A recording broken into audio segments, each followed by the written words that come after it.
bangsa Indonesia dengan ini menyatakan kemerdekaan Indonesia. Hal-hal yang mengenai pemindahan kekuasaan dan lain-lain diselenggarakan dengan cara saksama dan dalam tempo yang sesingkat-singkatnya. Jakarta, 17 Agustus 1945, atas nama bangsa Indonesia, Soekarno-Hatta.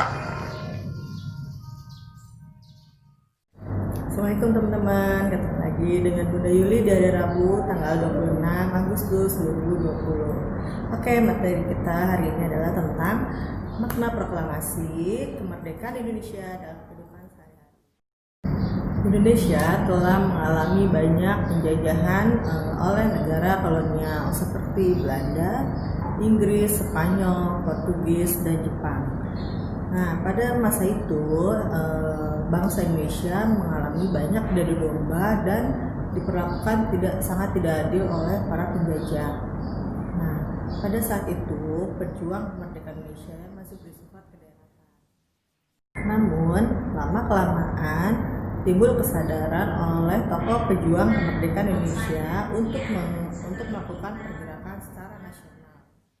Lalu, rakyat Indonesia dari berbagai daerah mulai bersatu dan mereka membentuk suatu organisasi yang bertujuan menyusun siasat dalam upaya mendapat kedaulatan sebagai negara yang merdeka. Puncak dari upaya semua itu adalah Proklamasi Kemerdekaan Indonesia. Proklamasi Kemerdekaan Indonesia memiliki makna yang sangat mendalam bagi bangsa Indonesia. Apa saja sih makna Proklamasi Kemerdekaan bagi Indonesia sendiri? Mari kita simak video berikut. Makna proklamasi bagi bangsa Indonesia. Makna proklamasi bagi bangsa Indonesia sangatlah penting bagi bangsa Indonesia. Oleh karena itu, Bijituk akan memberikan informasi tentang makna dari proklamasi bangsa Indonesia ini. Proklamasi kemerdekaan yang dilakukan pada tanggal 17 Agustus 1945 menjadi titik balik kehidupan bangsa Indonesia. Peristiwa yang sangat penting tersebut mengawali perjuangan Indonesia bukan lagi melawan penjajahan, tetapi mempertahankan sebuah kemerdekaan yang telah lama direbut dengan susah payah. Pertama, sebagai puncak perjuangan bangsa Indonesia yang telah berjuang mati-matian mulai dari kedatangan Belanda sampai pada penjajahan Jepang, akhirnya pada saat proklamasi perjuangan itu mencapai puncaknya. Segala tumpah darah para pahlawan terbayar ketika Indonesia berhasil memproklamasikan diri sebagai sebuah negara merdeka. Namun, peristiwa ini tidak berarti sebagai titik akhir perjuangan bangsa Indonesia, tetapi malah titik awal perjuangan Indonesia membangun negeri yang telah merdeka dari penjajahan.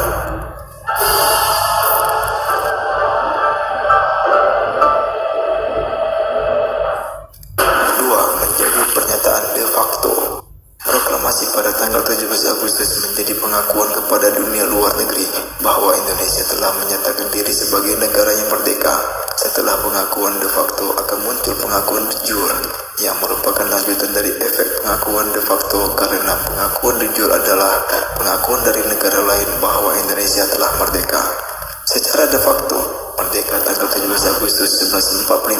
Secara de jure Indonesia merdeka sejak 18 November 1946 ketika Mesir mengakui kemerdekaan Indonesia. Ketiga, menaikkan martabat bangsa. Indonesia yang dulunya hanyalah bangsa yang terjajah, sejak adanya proklamasi bangsa terjajah itu mengaku telah merdeka dan mengangkat harga martabat bangsa sebagai bangsa yang merdeka dan bebas dari penjajahan dari kolonial dan Jepang.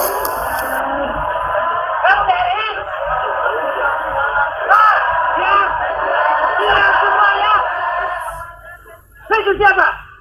Oke, bagian sini, cepat.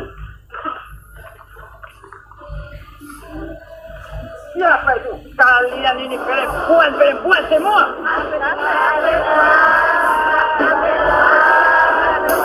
Keempat, pendapat memulai perjuangan sebagai negara baru. Sejak proklamasi lahirlah bangsa Indonesia dan sejak itu pemerintahan dimulai untuk membangun negara yang baru ini menjadi negara yang lebih baik lagi. Indonesia mempunyai pemerintahan sendiri dari rakyat oleh rakyatnya sendiri, bukan lagi dijadikan bangsa yang terjajah oleh pemerintahan luar. Dan kelima, tonggak sejarah negara Indonesia. Proklamasi sebagai pintu awal kemerdekaan Indonesia. Makna proklamasi menjadi lahirnya sebuah bangsa baru bernama Indonesia yang menentukan nasibnya sendiri dan tidak mau lagi dijajah oleh bangsa asing.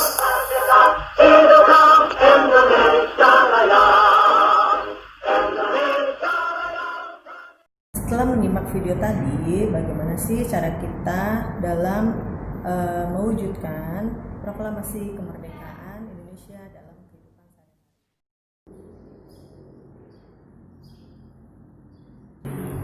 Memaknai proklamasi kemerdekaan Indonesia dalam kehidupan sehari-hari.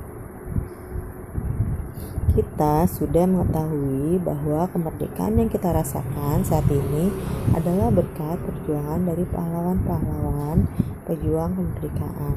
Mereka berjuang dengan mengorbankan harta hingga nyawanya sebagai masyarakat dari sebuah negara yang kini sudah merdeka. Kita harus dapat memaknai proklamasi kemerdekaan dalam kehidupan sehari-hari. Ada beberapa cara dalam mewujudkan makna proklamasi kemerdekaan Indonesia, di antaranya sebagai berikut. 1. Di lingkungan keluarga.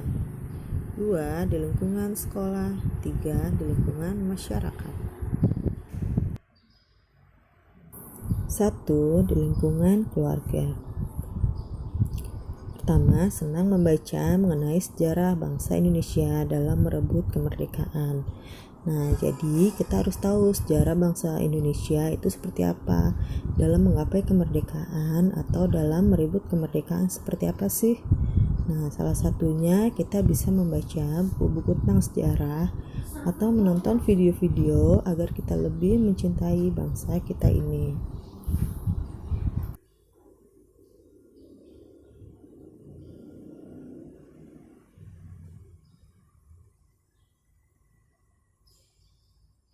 Yang kedua, menjaga kerukunan antar anggota keluarga. Nah, itu juga sebagai contoh dari memaknai kemerdekaan.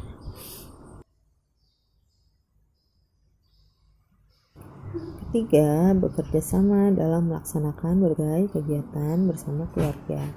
Jadi, kita harus saling melakukan kegiatan dengan keluarga agar hubungan dengan keluarga lebih harmonis dan kedekatan kita dengan keluarga juga baik. Karena bila kita jarang bersama keluarga, emosional atau kedekatan kita akan kurang, seperti dengan ayah, dengan ibu, dengan kakak, dan adik.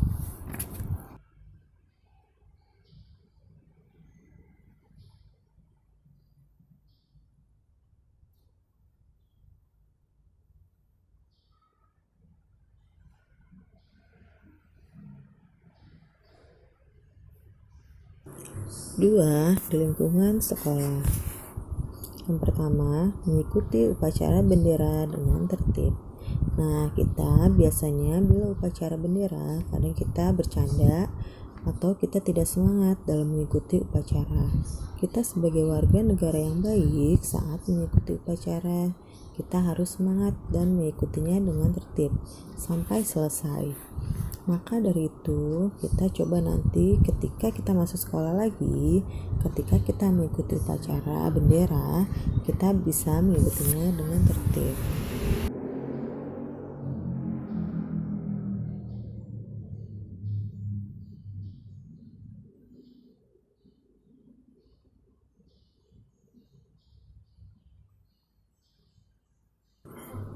Yang kedua, menyanyikan lagu Indonesia Raya saat upacara bendera dengan lantang dan penuh kebanggaan.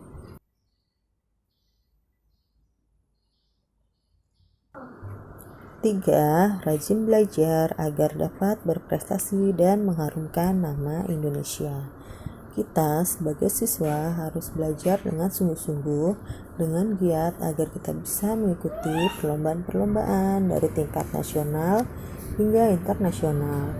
Jika kita bisa menang di kancah internasional, itu sudah mengharumkan nama bangsa Indonesia. maka itu harus belajar dengan sungguh-sungguh. Jangan malas-malasan ketika belajar.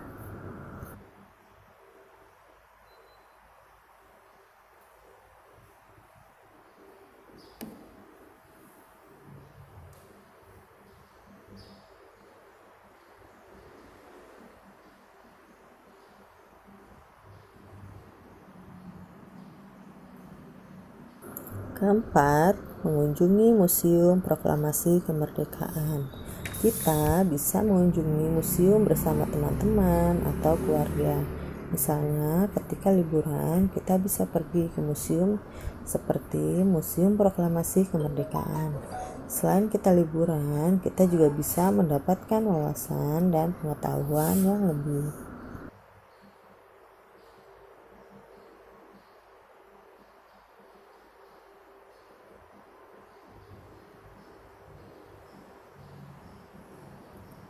Ketiga, di lingkungan masyarakat.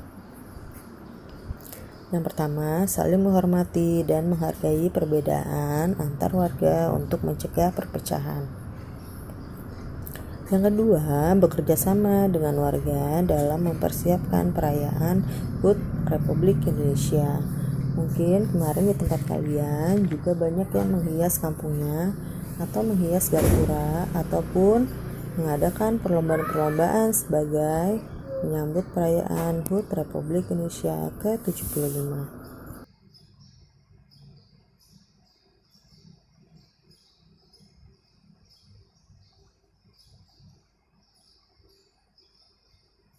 Ketiga, saling membantu dengan tetangga yang sedang membutuhkan bantuan.